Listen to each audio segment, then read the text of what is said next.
What's up, y'all? What's going on? So, I really have been thinking today all about Virgo season, right?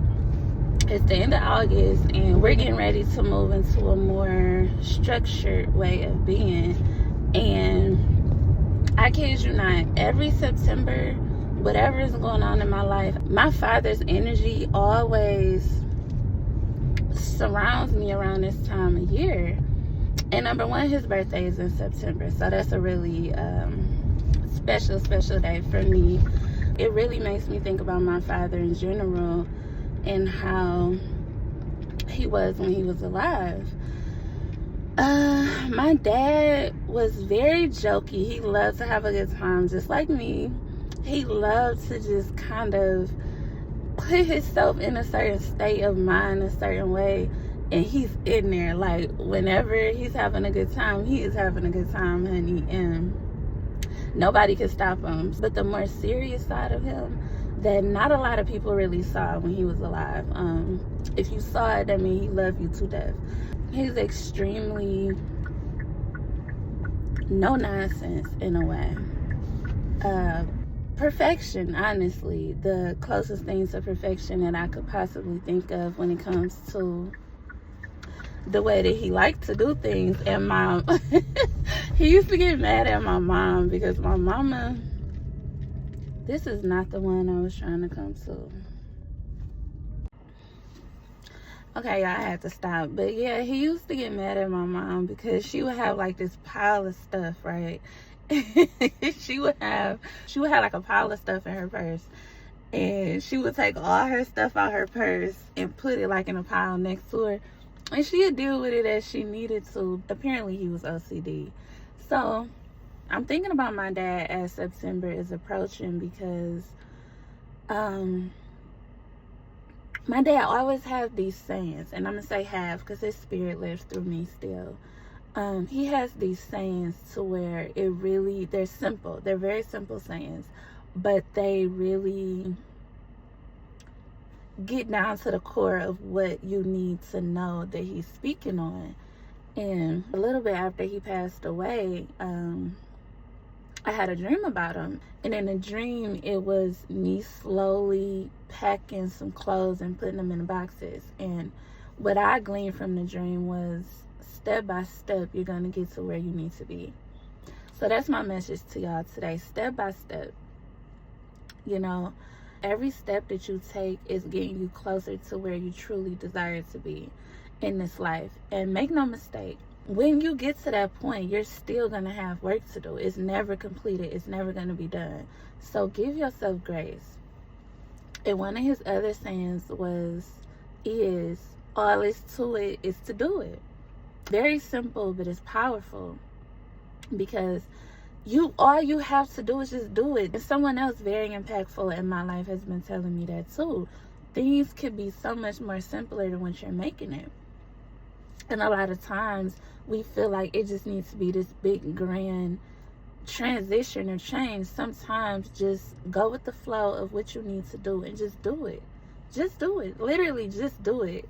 And the month of September always kind of slows me down and calms me down and allows me to put certain things into perspective.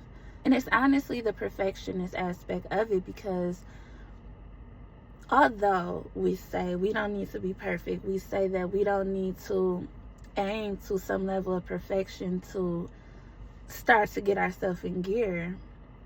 But realistically, my channel is Perspectives of Perfection. So Perspectives of Perfection to me is we have many different perspectives of what life should be, what we've gone through, and what we want to accomplish in the future. So Perspectives of Perfection is just all the mess that's in between there, and then all the things that makes you feel like you have to be perfect. And as I think about my father was a perfectionist, and I take on those traits in that aspect, because when you're a perfectionist, if it's not right, or if it's not right in your mind and it doesn't roll out the way that you really truly saw it in your mind, you're not going to feel satisfied.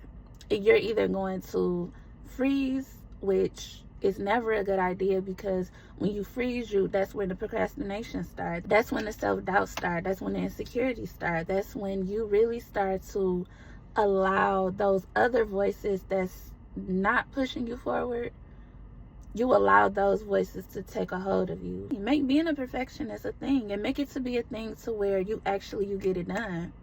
You know, September, I want to feel just perfect, on point. Military mindset even.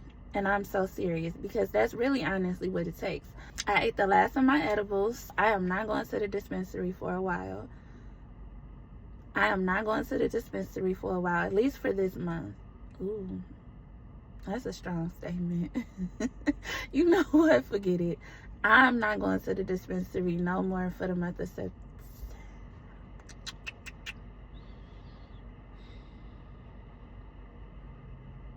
Because I want to be real with myself too. I'm not going to the dispensary no more for the remainder of this week. I'm going to say this week. And I'm going to come back to this video to hold myself accountable. And I'm going to see the comments, and I'm going to be like, okay, I really, really need to hold myself accountable. So, yes, September, military mindset month.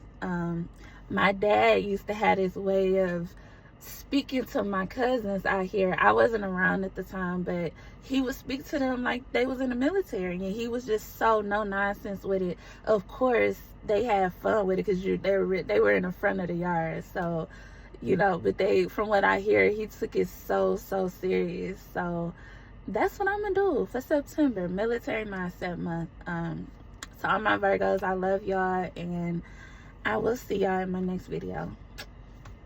The drinking increased the year my dad had passed. He was just a ball of love. And so when he passed, I'm like, God, why him? At that point, I wasn't drinking to have fun no more. I was drinking more so to numb myself. He wanted a wheelchair, but I couldn't afford to get that particular wheelchair for him. And I just remember going back home, and I just stood in the shower and I cried so long and so hard because I just felt helpless. He couldn't walk no more. And anybody that knew my dad, like, he loved life. He had a birthday party 2017. A month later, he passed away. He would like stand me on his feet, and he would dance with me when I was little. It's nothing I wouldn't give. It's just I'd like to feel that embrace again. He gave the strongest, longest hugs.